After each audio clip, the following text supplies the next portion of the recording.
ایک مرتبہ آقا علیہ الصلوۃ والسلام احد پہاڑ پہ تشریف لے کے گئے.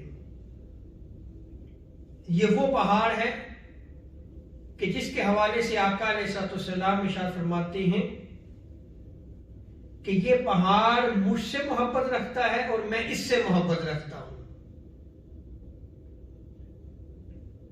جب آقا علیہ الصلوۃ والسلام احد پہاڑ تشریف لے کے گئے تو آپ کے ساتھ حضرت ابوبکر، حضرت عمر اور حضرت عثمان غنی رضی اللہ عنہم یہ بھی ساتھ تھے.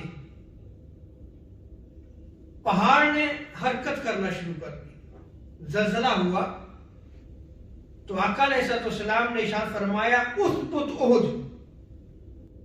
اے احد حرکت نہ کر، ساکن ہو جا. فَإِنَّمَا عَلَيْكَ نَبِيٌّ وَصِدِّيقٌ وَشَهِيدَانِ، بے شک تیرے اوپر نبی، صدیق اور 2 شہید کھڑے ہیں. اب اس روایت میں غور کریں.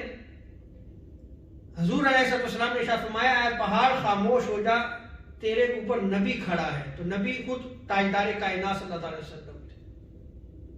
باقی 3 شخصیات تھیں اور ان 3 شخصیات میں حضرت ابوبکر صدیق بھی کھڑے تھے. فرمایا ایک صدیق ہے اور 2 شہید ہیں. تو حضرت عمر فاروق رضی اللہ تعالی عنہ اور حضرت عثمان غنی دونوں شہید ہوئے.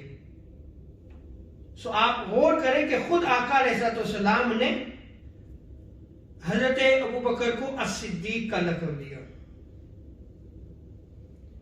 اور حضرت مولا علی اور مرتضیٰ کرم وجہ کریم آپ اللہ کی قسم اٹھا کے فرمایا کرتے تھے کہ حضرت ابوبکر کا لقب الصدیق آسمان سے نازل ہوا. ایک مرتبہ ایک شخص آپ کی بارگاہ میں آیا حضرت مولا علی مرتضیٰ کی